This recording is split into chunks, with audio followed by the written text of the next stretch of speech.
For latest updates and short audio clips, follow us on Instagram, Reading the Author.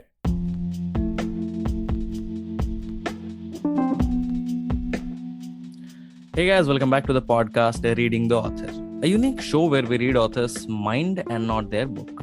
Meanwhile, I truly believe and pray that you and your families are completely safe and healthy as well. Today we have Deepak Minhas ma'am with us, the author of No Straight Line. Thank you so much ma'am for coming on our show and thank you for giving us your time. Thank you, Gaana, for having me. It's a pleasure to be on your show. So, ma'am, before we get into the podcast and know much more about your book, about your future plans and all those things, I would like you to please, just give a short introduction of yourself so that our listeners can, know much more about you. Sure. So, my name is Deepak and I live in Canada. It's a very nice country. It's a very nice place. I work in a legal office. And writing it was always just a hobby. Writing was just always on the side, and it was just something that I did in between things, in between life. And my book just came very suddenly. I didn't anticipate on writing anything, and it's a very surreal experience so far. All the love and the support that I've received, it's very surreal. So that's about it, Gaurav. Okay. So, ma'am, there's one question I would like to ask. Like, you are, properly from Canada, or there's some touch of India as well? There is. We have some family in India, Okay. but I was born and raised here Okay. in Canada. Okay. And that why the name is Deepak. That's what I feel. Yeah. Yeah, correct? Yeah, my parents. This is the name that they picked, so it's a lovely name. Yeah, definitely, ma'am. That's beautiful. The one who erased the darkness. Yes, it's a lovely name. Thank you. Okay. Oh, ma'am. So my next question to you is like, can you share like when do you thought that I have to start writing a book now, and what was your experience writing to it? Like, can you share about them? Yeah. Gaurav, I never had this goal or this mindset to write a book ever. I've always enjoyed reading. I've always been a leisure reader my entire life. I have a beautiful library at home, lots of different genres, but I never ever thought to write a book. But lately I've been reading a lot of poetry on my own, Canadian poetry, American poetry, Indian poetry for many, many years. But I don't find that I connected to anything. There wasn't an author or a piece of writing that felt like it was mine, that I could connect to it. And so earlier this year, there's a children's literary writer. She passed away. And one of her sayings, I had read somewhere that one of her quotes was, "If you don't like what you are reading, write it yourself." And so I don't know what it was about that moment, but it just stuck with me.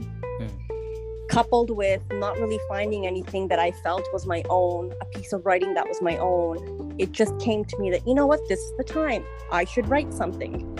And so I'd always written privately, like in my journal, just, throughout my life, here and there, a few pieces on the side, nothing professional. But I had a few pieces in my journal. And at that moment in my life, just a few months ago, I decided, I'm going to make this more meaningful. And I was lucky. I found a publisher and the story just started from there. So I think it was just inspiration from things that I have read and just that moment of serendipity. It happened for me.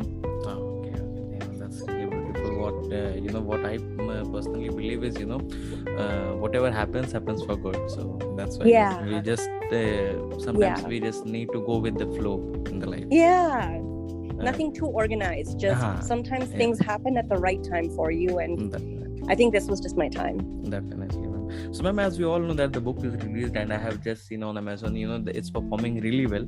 But still, there must be some people like who haven't read it yet. So, can you give us some insight, like what a reader can expect from that book? So this book it's a short book. It's less than 100 pages. Mostly because I enjoyed books myself that are very short. Books that get too lengthy it just feels like you're reading on and on. But the book is short. And the pieces in it vary in length. Some pieces are, again, very short. Some pieces are medium length. Some are page length pieces. A lot of these poems that I've written, the prose that I've written, are visual. So I don't write emotionally, I write visually. So when you read a piece, you're going to be able to see an image in your mind of that moment. And I think that's going to help my book connect to the reader. Because sometimes if a writer writes an emotion, the reader might not necessarily have experienced it, and there creates that obstacle. But the reader might not understand that emotion or that feeling. Yeah. But I instead have drawn on imagery, vivid images. And I think when the reader reads those kinds of words, they can imagine in their mind what that thing would look like. So my reader will experience a lot of ups and downs, emotional, love, loss, hurt, rejoice, enjoyable moments, reflection. These are the kinds of things that people will experience. It's short, but it's very meaningful. Okay. Ma'am, what I personally believe is, completing a book or completing a novel needs a hell lot of patience. And when it comes to patience in our generation, the guys who are in 20s or, late 20s, something like that. Yeah. The amount of patience we have is really less. Like you are very right. When it comes to Instagram reels as well, in a 15-second video we just keep on swiping up so that something grab our attention so quickly.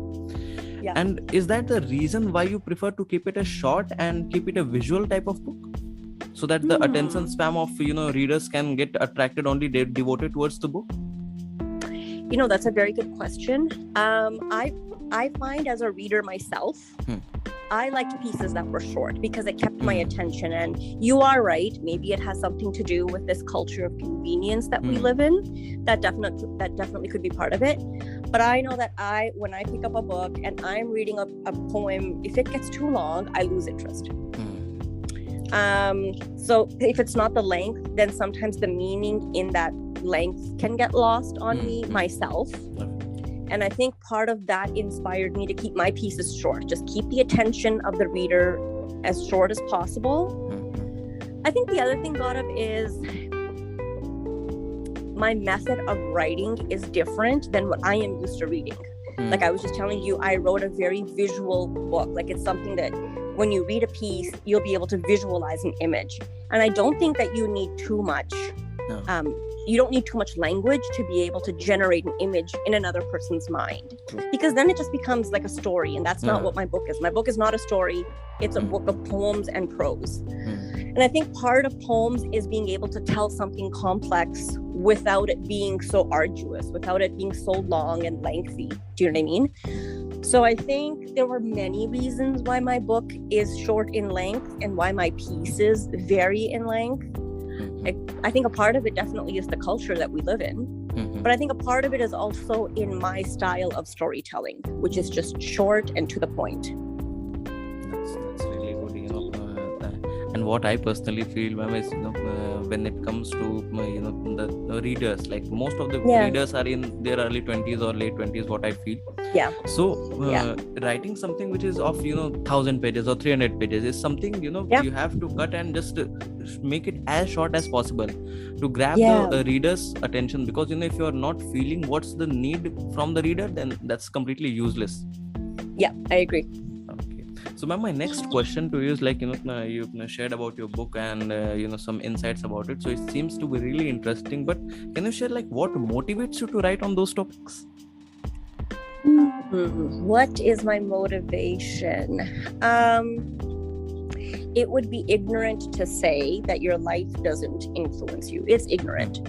I believe that if it's a first book or maybe even an 8th or 9th book, there is an element of an autobiography to your storytelling. There is. That inspiration could be personal. You might have heard that inspiration from somebody else's story, somebody else's life. Like in my book, some of the pieces contain autobiographical pieces, but then there's other pieces that I just imagined in my mind. How would this scenario have played out? Do you know what I mean? One of the poems that I've written on is what that moment would have felt like when a parent first sees their child born. I don't have children, but I imagined what that moment could have looked like. And so that's one of my pieces. Or, writing something personal or rewriting a story that you wished had happened differently in life. Do you know what I mean? So there is an element in writing, I feel, that comes from your own life. But then the way that you write that story can change. If in your life something happened one way, you can rewrite it in your story. You can rewrite the ending. You can rewrite the feeling and experience that moment differently. And I think that people can relate to that, because sometimes most times I don't feel we talk much about our life. We try to dismiss it, or we put it into the past. And I think reading helps people think that the things that have happened to them are not just theirs. It helps them connect to the bigger picture that, maybe my experience is not just mine. Somebody else has gone through it too.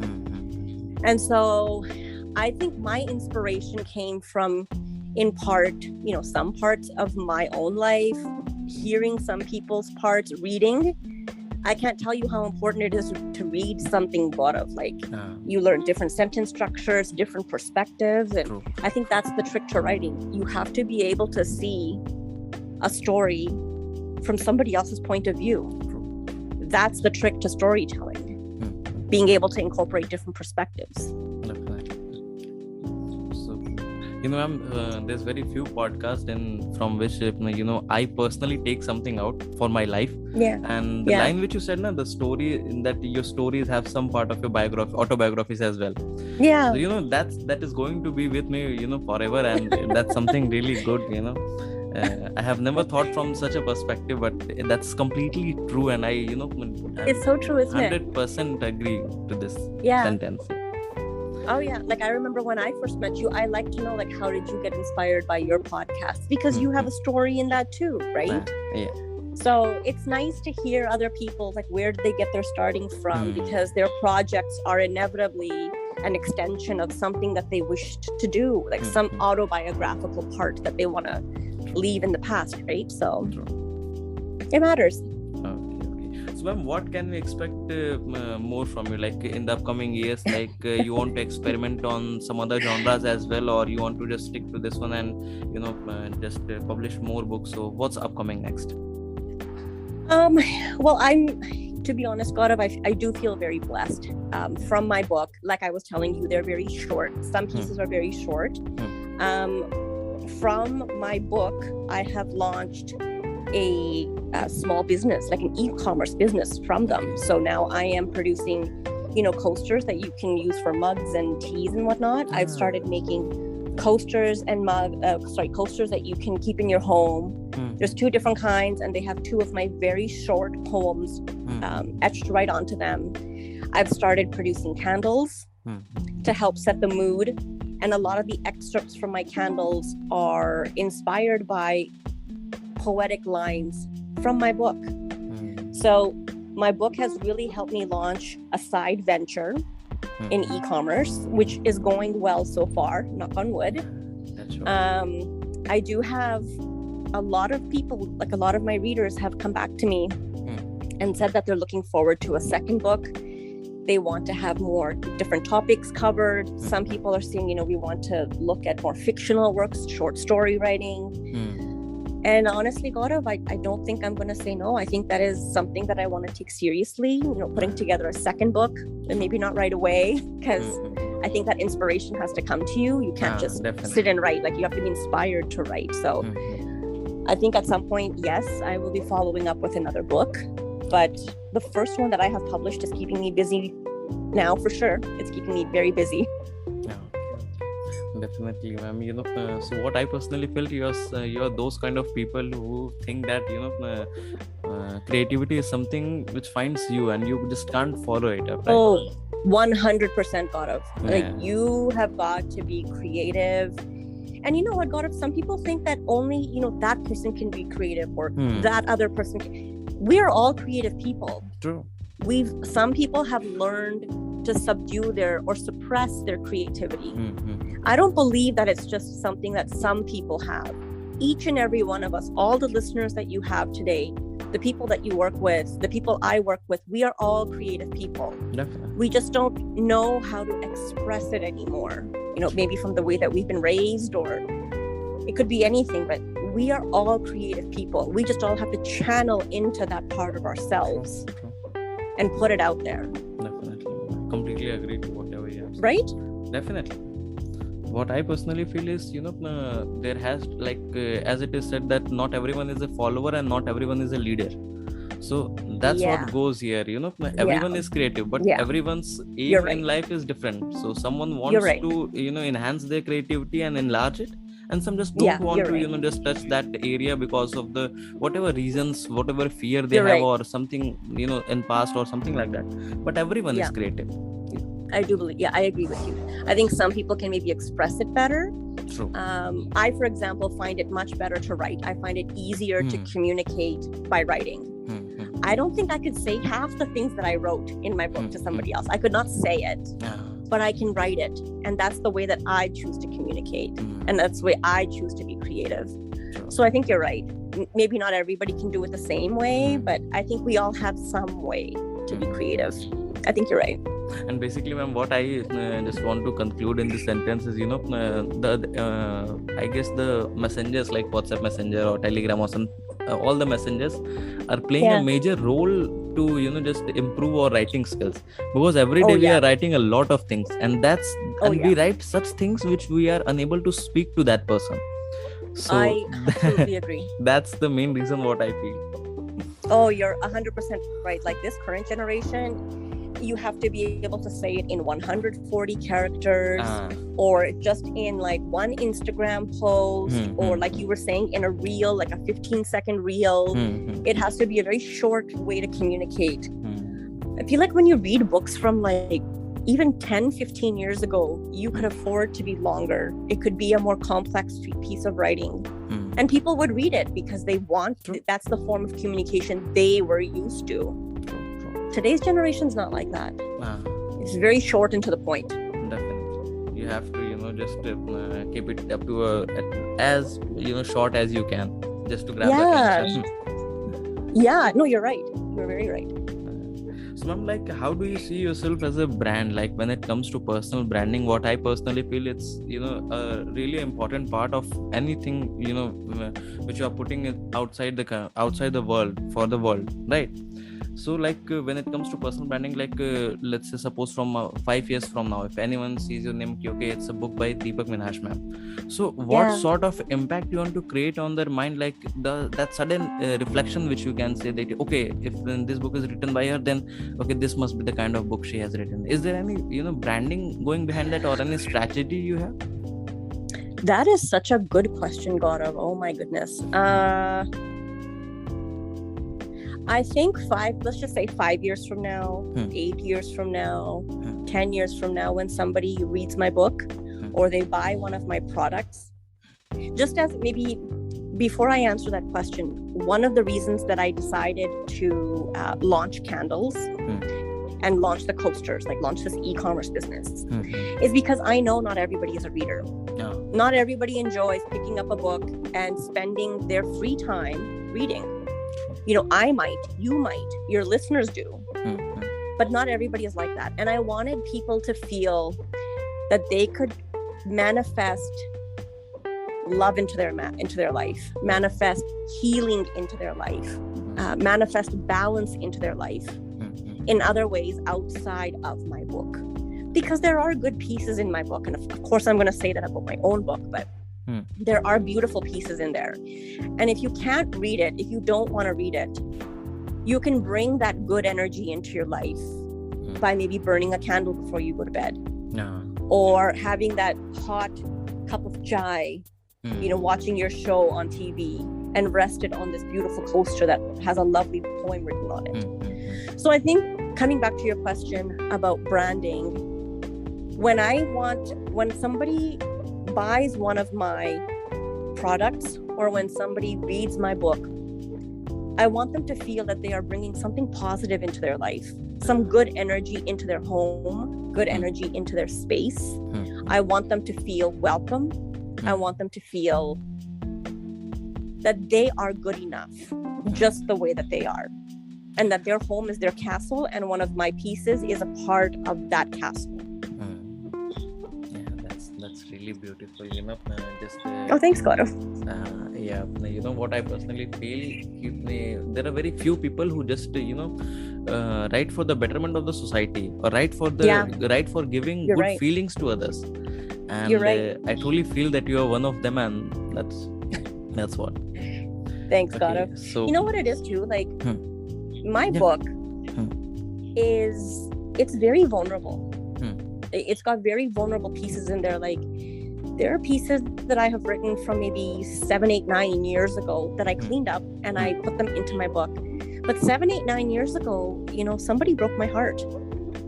And those are very raw and emotional moments of my life. And like I was telling you, I'm not a communicator with my words. I don't know how to say it from my mouth, but I do know how to say it with my pen. And I think a lot of people are like that. True. A lot of people just don't know how to bring to their mouth what they're feeling. And I think there are going to be people that are going to relate to that. And I think that's part of the journey of writing, right?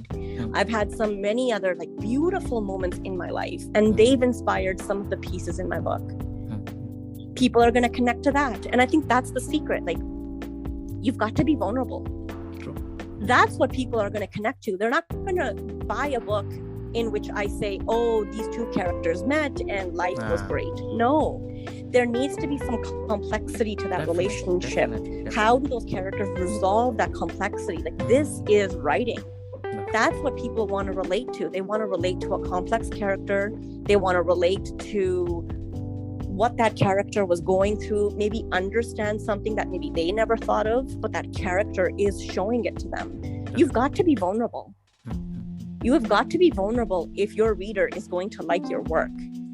And that was the hardest part for me, bringing out that vulnerability and letting people into that part of my life that I kept to myself for so long. And I think that's what makes the book good.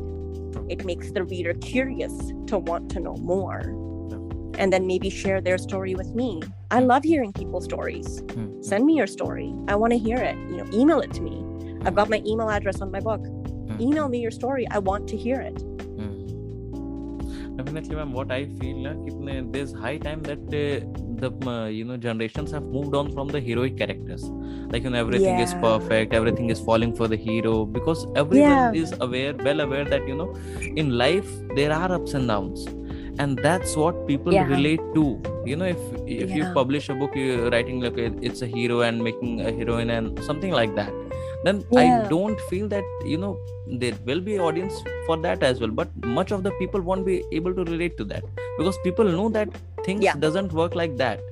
There was a time like 10 years ago, like when people used to just believe like, okay, things will be perfect. But as soon as the internet has captured the whole entire, the cell phones and all those things, people are aware. Right. People are well aware, that things are not going to be exactly perfect. They are going to be good. But perfection is not the thing which we have to seek for.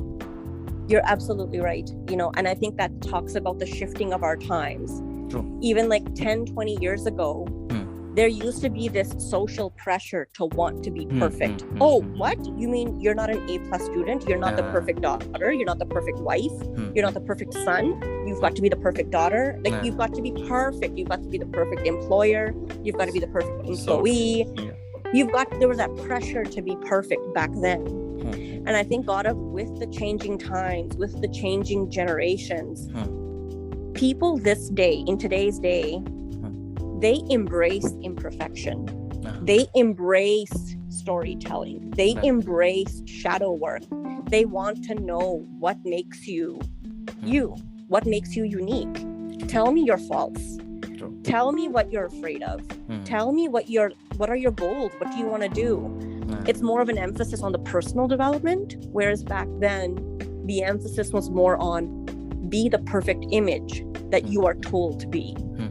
Be the perfect daughter-in-law, be the perfect sister, be the perfect son, be the perfect husband, be the perfect wife. That's not today's generation. Definitely not. Today's generation is find yourself first. Mm. So I think you are right. You're very right. You know, today's people, they're very different. You know, go after your dreams. I started writing, my book, I wrote it so late in my life. I don't understand how it happened. Like if I was supposed to be doing things the perfect way, I am very atypical from perfect. Yeah. I did not get married. I don't have children. You know, I'm living a very single person's life. I'm in my 40s. And I now decide to write my book. Like I'm doing things very atypically. In today's culture, that's okay. Yeah. But if I did it back then, it would not be acceptable. Definitely. Like the society won't be able to accept it at all. Yeah. No, they wouldn't. So it's a very different time to embrace writing. It's a very different time to embrace your creativity. Very different times.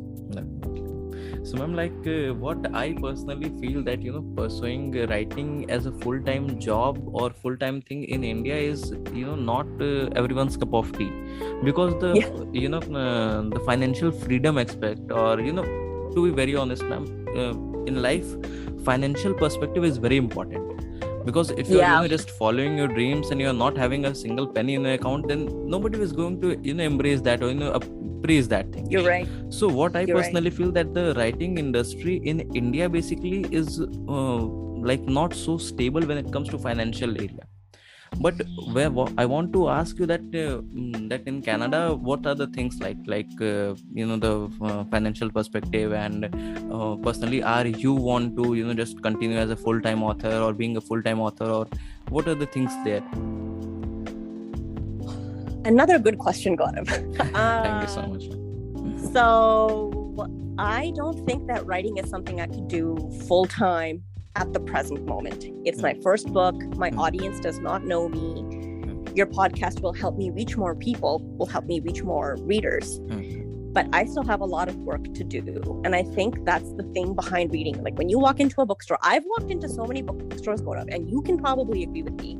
I've walked into so many bookstores and just combed the shelves, not knowing what to read, waiting for someone to suggest something good to me because I don't know what looks good on the shelf. I don't know which story I should pick. And I bet you each one of those authors, if they were sitting in that lineup, they would tell us, no, my story is good, read my book. No, my story is good, read my book. They're all great stories. We just don't know where to start. And so I think that part of getting my book's message out there is by going on podcasts such as with yourself, putting more knowledge out there into the world that this is what my book discusses. If you're looking for relatability, if you're looking for vulnerability, read my book. In Canada, I can't say it's very different than it is in India. I can't. The market here it's very dense with good writers. And Gaurav, there are good writers in this country. There are. But I know there's also equally as good writers in India, because I do read a lot of authors from India. They're very good. The storytelling is very different in India than it is from Canada. But I like that because that's perspective, right? It's just a different window into a different life. So the market here, you still have to work as hard to get your book out there, to be noticed by other writers, be noticed by readers, good readers, leisure readers. You still have to do a lot of legwork on your own. You still have to do your own publicity. You still have to toot your own horn. Okay, you know, read my book. It's very good. Everybody's going to say my book is good, but is it really? You know, so you have to work on your product just as much as a well-established writer. The well-established writer is lucky. They just reach more people in one interview. But those small writers, such as myself, we reach our readers one person at a time. And that one person, when they read your book, Gaurav, and they say to you, your book changed my life, or this poem really connected with me, that's the ultimate test of your writing. And that person will then recommend your book to somebody else. That word of mouth advertisement is the best form of advertisement. There's nothing I can do that a word of mouth reference will do for me better. And ma'am, the main motive or the sole purpose of this podcast is to just connect the author to the readers, the new authors basically. Yeah. The authors which Yeah. are not the stable one. Like when I'm not Yep. just saying that the authors which I have are not stable, but what Yeah, I yeah, yeah. mean is there are very few authors who are in limelight, and they are always in limelight. But what about those people who are just in India we are Starting. publishing like hundreds of books in every day, sorry, Yeah. not weekly, I can say, not every day. But what about Yeah. them? Like the famous one publishes like one book in 6 months, but what about Yeah. other? So that's what the main purpose of our podcast, and that's why we have started to just give them a sort of audience, limelight, whatever we can from our side, and that's the Yeah. main purpose of this podcast. And honestly, Gaurav, you're doing an amazing job. Like, I've gone through your podcasts and I've listened to some of your own interviews with different people, and I've honestly ordered some books after listening to your podcast. Like, they've inspired me to research that writer and see what her book is about, because she gave a really good interview and you took a really good interview. Thanks. So this is that word of mouth, right? Like listening to the writer and what's their background, what motivated them, like exactly what you're doing, right? It motivates other readers to want to read more from that person. One person at a time. Gaurav, just one person at a time. That's how you become a good writer. Not because you've made so many book sales, but did the quality of your writing connect to your reader? That's the measure of a good writer. And I think that your platform is really helping to bring those voices out. So, ma'am, we have explored the many various aspects of your life. Like we have talked about your journey, about your book, about your vision, about your upcoming plans. So now coming to your personal life, like can you share with us like what was the happiest moment of your life till now? Oh, the happiest moment. Gaurav, I have to say the happiest moment of my life was when I told my parents that my book is being published. I can to this day still remember the expression on their face. I can still remember the expressions in their voice. That was the happiest moments, because at that point I can still remember my dad said, "I'm proud of you." One of the most beautiful feelings. It was one of the most emotionally rewarding moments of my life. There is nothing that a parent's support means more. There's nothing that means more than a parent's support. When they have given you their full blessings, you just feel on top of the world. On top of the world. So I think that when I told them about my book, the publication of my book, and their response to that book, that was probably the happiest moment in my recent life. I want to share one of my story from this reference only. Like when I was in my 9th standard, so I started writing few short stories, and I know the English was not so good at that time and everything was not so perfect, but still my friends, my teachers encouraged me, okay, you have written you can write a book, just go and publish them and all that. So I live in a very small city. My hometown is near Varanasi in India, and that's really small, and there were no publishers in my city, so you can understand what sort of city is that. So I just went to my dad and said that dad, okay, I have written few stories and I want to publish it. And I still remember those words exactly, that he said, okay, if you have written, then we will definitely publish it, without even questioning a single word. Yes ma'am, I'm just I'm not lying at all. Without even asking a single word, he said, okay, if you have written something, that's something really good, and I'm definitely gonna encourage you for that, and just let's go publish that. Although the book was not published completely, because there was some sort of self-publication house, and the distribution publication, I was not well aware of that, and in fact I don't have anyone from my family who's into this writing background. So without the mentorship, it was like quite a chaos at the end. But still I just really feel blessed that if my dad would haven't been just supported me, I can say. And my mother, my sister, everyone was so happy. In fact, my grandparents were so happy that someone from our family has written a book, and that. So I haven't really here as of now, because everything started from writing, and I'm just contributing to literature only from this podcast as well. So and you remember that moment to this day. Yeah, definitely, ma'am. Because what I personally feel, if anything happens to you for the first time, you are not able to, you just forget that. And and I keep on reminding myself, because because of that exact moment only I'm here, and contributing to literature. And whatever you said, your parents' support is everything. So I truly 100% believe to that. And I think that's another important thing. Like, we're talking to each other like we are readers, and we are. But the people that are listening to your podcast, not only are they readers, but some of them are also parents. True. And those are the parents that matter to the creativity of their child. That creative parent who says, you know what, do your writing, do your painting, express yourself.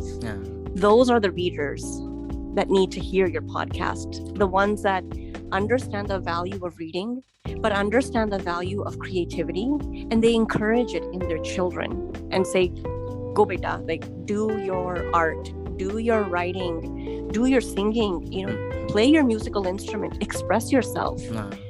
These are the parents that need to hear the podcast and say, that encourage their children to be that person, because those memories, they stay with the kids. And those kids are going to remember those moments. Definitely. And if they've been encouraged like I was and like you were, this is how we grow. It's not just writing a book. It's not just, writing a poem or writing a short story. This is about contributing something to the bigger society, the health of society. When you read something and you know that writer connects to you, you feel like you belong to something bigger than yourself. People undervalue the role of creativity. It matters so much. So if even one parent who listens to this podcast and says, I'm going to create something special with my child tonight, create that special memory. Give them that support. That's all the kid wants. Everything else will happen at God's grace. So my next question to you is like, what were your feelings when the book was being published? Like, do you feel stressed, or have you targeted such milestones? These many people know me, so my book has to sell this much or something like that. What was going on in your mind? I think when it came to that waiting period between my manuscript being submitted and the publication of my book, I was the most worried about how will my content be received, because it goes back to that vulnerability, and that sense of autobiography, right? There is a part of yourself that you're putting out into the world. And so I was very like, what will this person think? How will my work be received? How are people going to respond to me when they read my work? And so I think a lot of it was just the feedback I would get. A lot of it was just the stress of, oh my God, did I say too much? Did I maybe not say it clearly enough? Should I have maybe skipped that piece? And when the book came out and people did start to read, I knew that I made the right decision to include every single piece. I knew that I made the right decision to talk openly and candidly as I did. I knew I had made the right decision. I think we oftentimes stress ourselves out needlessly, just needlessly, over nothing. And reading is such a personal thing. Me and you could both read the same book and take away totally different things from it. Something that stood out to me might not stand out to you. Something else might have stood out to you instead. And so, so many people came back and they said, this piece really resonated with me, or, that piece really resonated with me. And very few people picked the same piece. And I think it just shows you where the reader is in their own life. Why did that piece resonate with them? What's the story behind that? Right? So I think that writing is just so important, Gaurav. Writing is just so important. Reading is just as important. Agree with you. So my next question to you is like, what's your current mental state, like as an author or as a person? What are the things which you want to focus upon as of now? I think the next thing that I'm thinking about is again my e-commerce. So, setting up the infrastructure behind my coasters and candles and just other products that I want to launch as based off of my book. The next most important thing that I'm thinking about is my second book. The content. I've started writing some other pieces, just getting your ideas down on paper, continuing to talk to people. My motivation is not just my head. My motivation is in hearing other people and incorporating their stories into my own story. Sometimes people can't say something that they want to say, but maybe you can say it for them. And so I enjoy talking to people, listening to their stories. How did they come to be? I enjoy looking at more content from my book, getting more pieces ready for my book. I have to be honest, I think it's probably going to be another book on poetry and prose. I don't think I'm ready to do anything long, like short stories like you had tried. I don't think I'm ready to do that yet. But, thinking about what to put in my next book, brainstorming ideas, brainstorming stories, hearing other people, talking to other people. So I think I'm just mapping my next few years with more writing and more products. Based on my poems. And my last question to you of this podcast is like, what are the advices for the upcoming authors? Like, what I personally believe that the listeners, there must be some sort of listeners who are just holding their draft in their hand or in their laptop and they're about to publish a book, or they are just thinking to write a book. So what is your one piece of advice for them? I would give two. Sorry, Gaurav, not one but two. The first piece of advice would be, don't listen to the obstructive voices, be it in your head or be it somebody in your environment. Somebody will always say to you, no, rende, it's not worth it. Don't do it. Skip it. You're too old for this. You're too young for this. You have this priority instead. No, don't listen to those.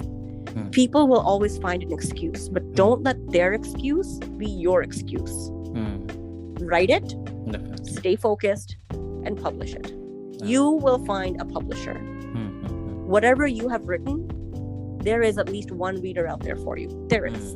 So publish your book. That's number one. Number two is read. Read and read and read. You will never be a good storyteller if you don't know how to do the storytelling. Build your vocabulary. Build your sentences, make some short, make some long. Don't be afraid to use punctuation. Don't make a long sentence. Where do you want to take your short sentence? How do you want to use your adjectives? Where do you want to use them? Read. When you read somebody else's style, it'll help you fine-tune your own style. So in order to be a good writer, read. Read and stay focused on your goal. If you have a manuscript, if there is even one listener out there, Gaurav, listening to your podcast today who has their first draft ready, or they're just about to finish their first draft, don't stop. Finish it and get it out there. Don't listen to your voices in your head. Don't listen to the voices in your environment. Gaurav, I didn't tell anybody I was writing my book when I was writing it. Like when I was just doing the drafts, I think I did 6 drafts before I submitted it to the manufacturer, or before I submitted it to the publisher. I didn't tell anybody because I was not going to let anybody deter me from my road. If I was going to publish that book, it was going to be published, and that was my personal goal. And I did it. And then when you finally do it, people are like, oh my goodness, oh my God. They were so supportive and so happy, but would they have had the same response if I told them, I'm writing something, I'm in my draft stage? They probably would have dismissed me. True. So don't talk too much. Get the work done and then make the big announcement. That's what I would say to any one of your readers tonight. Yeah. And that's the second thing which I am going to keep it from this podcast for my life. Okay. Don't get me wrong. Like I had people that gave me a lot of Yeah, in fact, ma'am, I have also faced this in my life. I used to just announce to the world first and then do after that, and that led to a sort of first of all a sort of pressure I can see. And then there are people who are talking on my behind, and when I came to know, then I also just start to just give it a second thought. And that's the main, absolutely agree. And that's the main reason why if you're not that much of self-aware or self-bounded, self-disciplined, then you will just leave it. Okay, acha, theek hai, nahi ho raha hai, leave it. And if you're so that's what something I'm gonna keep it for my life. First do it and then announce to the world, because after all, it will now or today it will come to the world definitely. So it will. Yeah. And like not everybody is going to give you their well wishes at the beginning. But when you've finally done that thing, then suddenly everybody is your friend. Suddenly then everybody is like, oh, I know Gaurav, he's my best friend. So just do it first. Think about it later. The consequences will be wonderful. People will be very supportive and very loving, and you will get good feedback. But don't announce it. Don't announce it. The thing is, Gaurav, if you told 3 people and even one of those people said something slightly negative, you're going to remember that one person's slightly negative comment. You're not going to remember the other 2 people that gave you so much encouragement and so much support. You're not going to remember them. So don't bother telling even that one person. You don't need that one voice in your head. If you are already unsure about writing, first just do it. Send it to the publisher, see what they think, and then go from there. Writing is so vulnerable. A good writer will put their soul into that book. And you don't want your parosi telling you, oh, don't bother doing it. And then suddenly your life is gone. You're like, oh my God, what did I just do? Just do your story, write it, publish it, then give it to your parosi. That parosi will be your best friend after that. Machai, no problem. Definitely. Just write. Okay, so that's all for today, guys. I hope you must have enjoyed this episode, and if you do, then do follow our podcast, Reading the Author, available on all the leading podcast platforms. And don't forget to buy and read the book. Just go on Amazon and search No Straight Line or Deepak Minhas. You will get to know about the book. Just buy, share, and just read it. And thank you so much, ma'am, for enlightening us with your words. It was truly an amazing experience to have you on our show today. Gaurav, I had an amazing time. Thank you so much for inviting me onto your podcast. You took a great interview. Thank you so much. Thank you so much, ma'am. Thank you for coming.